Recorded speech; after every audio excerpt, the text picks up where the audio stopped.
'cause you're sad all the nights.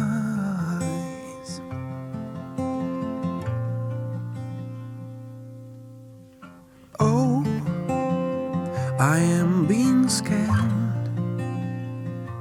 You strip me down to my bones and I can't hide.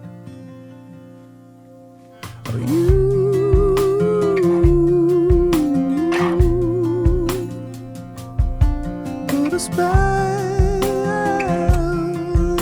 Ich freue mich sehr auf das Feeling nachher, wenn man wirklich mit Kopfhörern unterwegs ist und ja, so ein bisschen auch gespannt, wie die Leute reagieren und wenn man selber reagiert.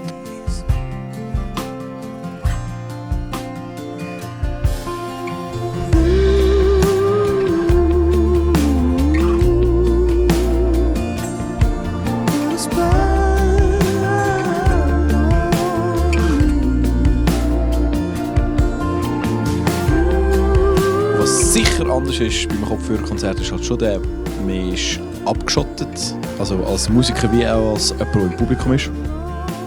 Und das macht es automatisch wie einfach mega intim, intensiver, persönlicher.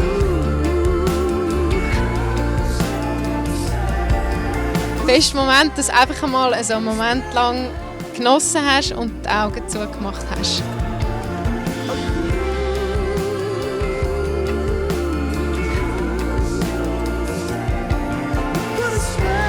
Ich versuche, meine Musik eigentlich so zu machen, wie ich meinen Wein gerne trinke. Und zwar, dass es irgendwie einen Tiefgang hat und nicht zu süffig ist, sondern irgendwie irgendeinen Nachgeschmack hinterlässt.